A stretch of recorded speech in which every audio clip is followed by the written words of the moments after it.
ఎంత జాగ్రత్తగా పెడతారు. లేనిపోయి అన్ని పెడతారు సార్ భలే ఉంది సార్ అందరం. మీరు రాసిన కంప్లైంట్స్ నుంచి 2 కంప్లైంట్స్ సెలెక్ట్ చేశారు బిగ్ బాస్. తేజ, నీ మీద ఉన్న ఫస్ట్ కంప్లైంట్ ఏంటి?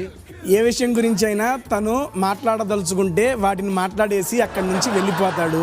I'm the only truth, my goal is only right అనే మైండ్ సెట్ నుంచి బయటికి రావాలి. ఈ కంప్లైంట్ ఈ హౌస్లో ఎవరు చేస్తుంటారు? అన్ప్రెడిక్టబుల్గా ఉండడం వల్ల తనను నేను నమ్మలేను, చాలా త్వరగా ట్రిగర్ అవుతుంది, అది నాకు నచ్చదు. గౌతమ్. కెమెరా కాన్షియస్ ఉండకు, కెమెరాతో కన్నా మనుషులతో ఎక్కువ మాట్లాడు, ఫుడ్ విషయంలో మిగతా వారి గురించి కూడా ఆలోచించు, ఫుడ్ వాళ్ళకు కూడా అవసరమే, షేరింగ్ ఈజ్ కేరింగ్.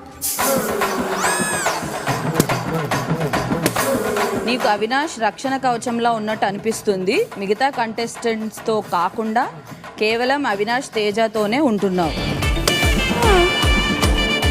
సరే, ఈ కంప్లైంట్ ఎవరు చేశారో చెప్తాను. చెప్పండి సార్. తేజ.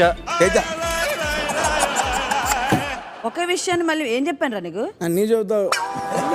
వాడు నీకు చెప్పలేక నరక వేదన అనుభవించాడు, కంప్లైంట్ రాశాడు. రోహిణి, నీకు చాదస్తం బాగా పెరిగిపోయింది. చిచి లేదు సార్, నేను బయట ఎప్పుడు అని ఏదైనా తను అంటున్నాడు, నేను అనట్లేదు.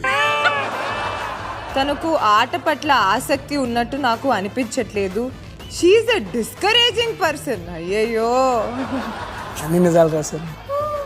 నీ మీద ఇంత కంప్లైంట్ చేసింది, డిస్కరేజింగ్ పర్సన్ అని అంత ఇంగ్లీష్ వాడింది అవినాష్. కామెడీ వెనుకున్న తన ఎమోషన్స్ ని దాచుకోవడం ఆపేసి తన నిజ స్వరూపం ఏంటో అందరికి చూపించాలి. ఇదే ఇంకేం చూపించాలి సార్? ఇది నా ఇక్కడ కూర్చోవాలి. మీరు పెద్ద ఆలోచించద్దు, కూర్చేస్తా. నైట్ టైం ఇంకో సౌండ్ వస్తుంది, అది కూడా రాసా. నువ్వు ఆ నాయిస్ అంటున్నావా? కొంచెం అది కట్ చేయండి చెప్పండి సార్, ప్లీజ్ సార్. మా ఆవిడ చూస్తే పరుగు పూస్తుంది. పృథ్వీ అండ్ యశ్వి, మీరిద్దరూ ఇవాళ రెడ్లో ఉన్నారు, కానీ ఇద్దరిలో ఒక్కళ్ళు మాత్రమే ఎలిమినేట్ అవుతారు.